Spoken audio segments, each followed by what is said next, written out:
உறவுகளுக்கு வணக்கம். முதலமைச்சருடைய நேர் பார்வையில் இருக்கக்கூடிய சிஎம் செல், இந்த சிஎம் செல்லில் நம்மளுக்கு ஒரு உறவு ஒரு வாய்ஸ் நோட் அமைச்சிருக்காரு. அதாவது அந்த சிஎம் செல்லுக்கு ஒரு கம்ப்ளைண்ட் கொடுத்துருக்காரு. சிஎம் செல்லை பற்றி ஒரு வாய்ஸ் நோட் அமைச்சிருக்காரு. இதே மாதிரி உங்களுக்கும் நடந்திருக்கா? யார் முயற்சி பண்ணி இந்த மாதிரி ஒரு விஷயம் இருக்கான்றதை மறக்காமல் இந்த வாய்ஸ் நோட் கேட்டு முடிச்சதுக்கப்புறம் கமெண்ட்டில் சொல்லுங்கள். எல்லாருக்கும் ஷேர் பண்ணுங்கள். நம்ம சிஎம்ஓ டேக் பண்ணுங்கள். கண்டிப்பாக ஒரு காது போய் சேரணும். நிச்சயமாக ஆக்ஷன் எடுப்பார் நான் நம்புகிறேன். நன்றி. நவீன் பிரதர், மேலே ஒரு எனக்கு விளக்க கடிதம் அனுப்பியிருக்கேன் இல்லையா?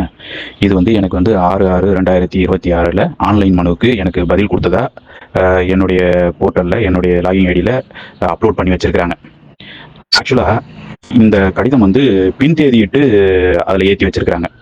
இவங்க இது மூலிமா என்ன சொல்ல வராங்கன்னா, நான் மனு போட்டதும் 6/6/2026 அன்னைக்கே இந்த கடிதத்தை எனக்கு அனுப்பி வச்சிருந்ததா, எனக்கு வழங்கப்பட்டதாகவும் எனக்கு அனுப்பி வச்சுட்டாங்க. இந்த வேலையை முடிச்சிட்டதாகவும் 6/6/2026 சர் ஆட்சியர் கையெழுத்து போட்டிருக்காரு. இதில் அவ்வளோ வேகமாக நம்மளுடைய அரசு பணியாளர்கள் வேலை செய்கிறாங்களான்றது ஒரு பெரிய கேள்விக்குறி தான். அது 100% மனசு ஏற்றுக்கல. அது ஒன்று. ரெண்டாவது, இந்த கடிதத்தை எனக்கு வழங்கப்பட்டதா தான் அதில் ஏற்றிருக்கிறாங்க. ஆனால் இது எனக்கு வழங்கலை, எனக்கு கொடுக்கல, எனக்கு வரல. இப்போ இவங்க சொல்லியிருக்கிறது எல்லாமே எனக்கு ஒரு தொலைபேசி வாயிலாகவோ கடிதத்தின் வாயிலாகவோ எது மூலியமாகவும் வழங்கப்படலை. எனக்கு தெரிஞ்சு நான் 1 மாதம் வரைக்கும் என்னுடைய போர்ட்டலை நான் செக் பண்ணப்போ அது வரைக்கும் அப்லோட் பண்ணலை. இப்போ சமீப காலத்தில் ஏற்றிட்டாங்க, அது அப்லோட் பண்ணிட்டாங்க. இதனால இவங்க என்ன சொல்ல வராங்கன்னா, இவங்க வேலையை சரியாக செஞ்சுட்டாங்க. நான் 1 மாசமா இதுக்கு பதில் மனு கொடுக்காமலோ எதுவுமே கொடுக்காத நான் இப்போ ஒரு குற்றவாளி மாதிரி ஆயிட்டேன். நான் இப்போ இதுக்கு பதில் போட்டோம்னா. இன்னொன்று இவங்க இந்த பதில் அனுப்பிச்சிருக்காங்க இல்லையா? இந்த பதில் அனுப்பிச்சதில் உள்ள விவரம் என்னன்னா, நான் ஒரு விவசாய நிலத்தில் வீடு கட்டியிருக்கேன். அது வீட்டு மனையாக பிரிச்சுட்டாங்க, மொத்தமாக பிரிச்சுட்டாங்க. சுற்றி வீட்டு மனையாக தான் இருக்குது.